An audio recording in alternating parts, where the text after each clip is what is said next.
هذا سبونتو مالك بلاش تفرا مالك أنت بهن جنة المونا ماتنا أزو إسيني هم ترهن دابني أدو إسين وننتاني بكجرتني ناباسا جيهي مدي خانن اتمدي أبدي في سيدي. السلام عليكم ورحمة الله وبركاته. يا البان روبودا جرتو جيسو جرا دوغا جرتني بقى جراتا امتك اشتي بقى رب ساكنا سنجهته ولك سنوجو اي اورومو جدا ابي an kana dibe ajandan kenyu ko yom na batagaro ajanda yero ramadana basnin al kalam ni kairi dalagata baye akasittika wan babbare dua asa baye ramadana zikri qur'ana baye wali sadaqatu da wali kamaji summa ida bafate ida wiya sadafa muafafa dubbin kairo da do yakabada umman wal kaysa kajede umman wal kaysa kajede ka kummata dure redit kummata dure tikkamata dure redit guddamata dure redit akkasta dhaqeekin waaqa baatii tokko jala akkasi umman waliin dhaa ture ajandaan keenya kun hin dhaabbatu amma kenoo yamaniin dhoo'ee jira yaa rabbi tilaaffise dhugaa rabbi waan baay'ee nama dabbaruudhaan nu keessa jirudhaan ka jedhu intalli ummaan abdiin garanaan dubbatu hajjiin garanaan dubbatu haati sabboontuu garaan dubbatu mustafaan garanaan dubbatu kun akkamiiti la'a hinaaftillee hin jedhina malee dhugaa rabbii fuyyu hinaafalee hin jedhina malee intala uf geetti intala uf murteeffachuu dandeetti intala dhaluu dandeettu akkanaatti ummanni ajandaa godhatanii irraa dubbachuun kun waan baay'ee nama gammachiisu miti daa'imaa miti isheen daa'imaa miti kan namni fuudhee walii gadi hin deemuun dhugaa rabbii nama dhaluu ga'e nama ilmoo argachuu ga'e nama murteeffachuu danda'u kanaaf odoo si arfan huliyyuu jechuudha. Ada sabboontus dabalatee hajjis dabalatee akkasuma abdis dabalatee mustafaa dabalatee marti keessanuu jedhu keessa nama biyya tokko keessa jiru nama gurdaadha isin maal ajanda barbaadan dhugaa rabbii fuyyuu hawaasa walii gadi dhamaasin haqa hay booddee kiiloof gabbuusoo taati kun dhaamsa kiyya dhugaa rabbii waan baay'ee nama dabbaruudha haqiiqatti jechuudha. Maalidhaa fi haati sabboontulee amaanaa nama bira kaa'atee amaanaa namni bira jiru dhugaa qabdii dubbachuun barbaadachuun gaariidha. Hajjiin ammoo nama badii yeroo baay'ee dubartii rabballeessee osoo maaliyyuu ta'e namni isaa amanu hin jiru osoo dhugummaan iyyuu kan hin dhoksine ta'e jechuudha. Namni isaa amanu tokko hin jiru maalidha nama badii yeroo baay'ee daddafee badii balleessu osoo inni maalillee balleessu baatee namni irraa amanu hin jiru. inni biraa ammoo Mustafaan ammoo asii deebi'ee kan kaanii maalii akkas ta'e dhugaa rabbi nama dabbaraa uummata biratti kaakiinoo gadi fi buusina isin nama gurguddaadha nama jalqaba irratti yuutuuberiin isin irraa fakkeenya godhatee nuu yookiin fakkeenya godhannee isiniin ka'aa jirru keessaa nama tokko dhaloonni isin amma jechaadhaan akka nama duree wanna xiqqashoo mata duree intala geetti irratti mata duree wal gahuun والله ما أدري بيكون أكاد سنف فكاتين بيكو أنا قالوا أكل الجكياتي واني جتوني وانا جنا كانت لمني رتي دبتي كسكر أمتي كان وجد ومش أم بدي رت جملوا زونداني مش أو زوجولي دي كشوا تاتي وجولي مش أو قاسة قدي كل تاكل لما تاتي ما متي بربادوني كستوني قاري دقارو نما ألاقينا ما قدّا أنا هندا بك كنني في كسكروني والله ما أدري بيكون أكادنا نتيجة تفيدو دقرون باي وانا كس كيلو كانون دقولنا تفكرني ما للأف نمني تكا أتسي وادبتا كبرات في وادبتا إن اللي دي فيديو سنرتي دي كنا إن اللي أكنكن كان مقيس جبا حمادا رفتي نفسي في شيطانة نما أفرفتين بلتو أدانا ما فقيسا رفتي رقارة بيقيقتني كناف واني أكسر دركاسن قال لنا تفكروا إن بيكو أنيكا إن بيكو ما كايز بيك إن بيكو بس نتولي ودا إز بيك إنكم بس نتولي ودا قاروا كده الشكي عادتي واني صدركا كان أكسر نما أفوي نما شني دا فيديو را بدنا تفكروا كناف أمو إني كان يجعلوا أمو نما والبرجرون نما بيتوكو كيس جرون نما نعاتي والرادو جدا nama yaadan illee waa hundaan wal hubatu nama gurguddaadha nama umrii isaanii waggaa 20 olitti hundi isaaniitu yoo viidiyoo moodarra waraabaa jiru kun martin iyyuu abbaa ilmaaniiti marti isaaniitu iyyuu kanaaf daran nama tokkoof jecha namni akkanatti walitti quba marmeessuun ija keessa wallaaluun baay'een barbaachisu intalli yoo tanis mana irrattee jirti yoo kaayyetti illee heerumti yoo gabiraatti illee heerumtu isiin fataa fasaa jettee wanta nisii suudii dhufaa jirta saa dhuftana durraa buusa. Mucaa nagaadha yoo tana dalagaa ofii dalagataa jirtu takka ayyuu jireenya ishee oofataa jirtu uummanni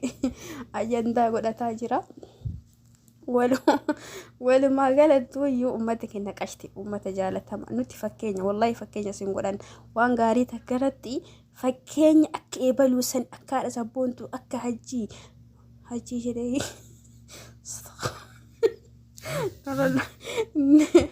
narra ilaa uummata hajjii jedhe hajjii illee waan biraatii miti dhugaa nama fakkeenya godhatanii namni isa fakkeenya godhatu illee hedduu jira sababni isaa dubartii akkasii shamaxxatu sanii. Dubartii akkasii shamaxxaxoo saniidha fakkeenya godhachuu danda'anii nama akka Abdii nama akka Hajii nama akka Mustafaa ijoollee gurguddaa ijoollee hayyoota kunneen fakkeenya nama isin godhachuuf deemnu malee ammoo nuushatu fuuzoon nuuni jechuudha isinirraa dubbachuu ammoo waan baay'ee nama dabbaruudha. Kanaaf namni osoo biyya tokko keessaa yoo hin jiraanne jechuudha dhugaa rabbii wal dhabe gurubbii jaalala jechuudha keessaa walii fixata dubbii miidiyaa irratti yoo badhatte malee. Yoo kiiloo wal buusan malee yoo wal arrabsan malee yoo wal xiyyeeffatan malee qabbana argatu osoo maaliyyuu taate jechuudha. Maaliidhaaf akka ta'e hin beeku miidiyaa rageetti taanaan dubbiin badhachuu qofa. Miidiyaa rageetti taanaan dubbiin daangaan qabdu. Ilma deemta gasii haga rabbii si of aga torbee 2-3 illee taana. Kanaaf nama gurguddaa ta'anii hunduu amma beektaa. Dhattee haadha sabboontu illee dhageeffatte dhugaa fakkaata. Mustafaan dhattee dhageeffatte dhugaa fakkaata. Hajjis dhufee dhageeffadhe dhugaa fakkaata. Abiiloo dhageeffadhe akkasuma dhugaa fakkaata. Dhugaa rabban hunda isaatu dhageeffadhe jira. Garuu isaa hundarraa yoo na kofalchise maal si kofalchisu naan jedhe mucaa dhaltee silaa ilmoo argachuu dandeettu caaluu jedhamtu sila nama dhalee dhala argachuu danda'u irratti uummanni akkana ol godhuun kuni na kofalchise dhugaa rabbi. Maaliidhaaf waan daa'ima taate irraa dubbachuu irraa mufachuun hin cala garuu maadri. Alaa kulli haalattuyyuu dubbiin keessa osoo namaa fakkeenyaan ta'in osoo namaadhaaf gurra isinitti hin qabne osoo namni quba isinitti hin qabne yoo dhugaate yoo biraan kennu jiraatani oofadha uumamitiin isinii dhibna rabbi isinaa dhiisu inni guddaan garuu yoo dhugaate waan akkas mata duree godhatanii irraa dubbatanii miti keessumaadhaaf fixadha uummata keenya uummata hizbii keenya hizbii mata duree jaalatu kan waa'ee hizbii keenya dhugaa rabbi uummanni keenya kun barmi maashaallah. Asii ibiddi dhaa'u asiin qabata asii ibiddi dhaa'u asiin qabata laa hawla walaa quwwata illaa billah yaa rabbi tun walaafisi maaliif akkas taane garuu dhugaa rabbi maaliidhaaf ijoollee mee dhuguma rabbi nalleettiin kolfinaati maaliif akkas taane garuu maaliidhaaf nu kala softoowachuu dadhabne yoo asii ibiddi dhaa'u asiin qabata yoo asiin dhaa'u asiin qabata yaa rabbi nu sattari dhugaa waan baay'ee nama dabbaruudha. Alaa kulli haal uummata keenya qashti.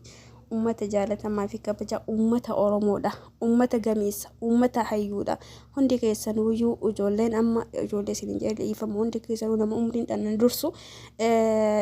hundi keessanuu obboleeyyan kee hangaftootaa fi haawwatiitti hundumtu keessanuyyuu dhugaa rabbi keessuma osoo fixattanii dubbiin keessanii baay'ee namatti tola. Baay'ee isin jaalannaa baay'ee isin kabajnaa waan gaarii irratti malee waan hamtuu akkanarra fakkeenya isin godhachuu hin barbaannu. Kanaaf fakkeenya waan gaarii irra nuuf ta'a dhuftaniitiin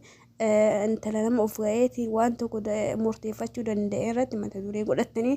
mata duree nuti hin ta'inaa yoo dhugaan taatanii yoo kan qoosaa ta'e rakkoon qabuun qeebalan hundaa yoo deemne dhageeffannaa. Akkasini jechuun barbaada. Adi isin tareetii miti garuu akka obboleettii keessaniiti yookiin kan dala keessaniiti yookiin akkamuu Rasi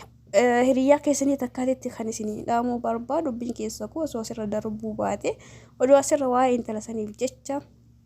viidiyoo walirra waraabuu battanii dansaadha yaada akka wallaalummaa kiyyaatti naaf jiraadha uummata qashti ana hundaa yoo dhageeffadhe na kofalchiise dhugaa aadaa sabboontu bira darbii umrii isaanii nu haa dheeressu dhaqee jira dhageeffadhe na wallaahi dubbii isaanii dhugama na fakkaate dhugama na fakkaate asii as deebi'ee hajii baqataa jiru. Hajii baqataa jiru. Hajii baqataa jiru illee argina dhuguma na fakkaate. Deebi'ee Mustafaa biraallee deemina dhuguma na fakkaate. Ka hajiin galeessa abdii waraabee tokko illee dhageeffadhe dhuguma na fakkaate sidangaa hin qabalataa jiru. Ana uummata kaawwanii miti anaa yoo dhamaasu jira dubbiin keessanii. Akkasii uummata qaalii bareekkadhaa jiraadha umrii dheertu waliidhaaf walii dhagaa wal hubadhaa. yeroo waliif kennaa waliin mari'adhaa isiniin jedha qunnamsa kiyya. Kalas maafi girgirama booda girgiriin tana saniif jecha viidiyoon irratti waraabina yoo akkanillee isinirraa waraabu barbaaddan malee akkasii uummata qaaliya hunda keessanuu karaa dubbadhee fi kana dhageeffatu hunda keessanuu isin jaaladha waan isin jaaladhuun tokko keessaayi uummata qaalii uummata Oromoo ta'uun keessaniin irraan ka dabalata ka hunda caalu uummata Islaamaa ta'uu keessaniin yeroo gaarii naa qabaadha ulfaadha jiraadha isinitti haa ta'u du'anaadha na kufalchiisa rabbiin kee haa godhu yeroo gaarii uummata kan qaalii wassalaamu alaikum warahmatullahi wabarakatuh bakka dawwaraati ammoo dhiifama isiniin jedhaan qoosetti isiniin jedhaa jira malee nama isin nagorsitan malee nama isin gorsuu miti dhugaa yeroo gaarii qabaadha horaa bulaa uummata kan qaalii uummata jaalatamaa fi kabajamaa dhiifama bakka itti nangooretti nagaatti giifti ture matarra najitti wassalaamu alaikum warahmatullahi wabarakatuh. حبيب نفكونيال نفكونيال نفكونيال زيني نفكونيال نفكونيال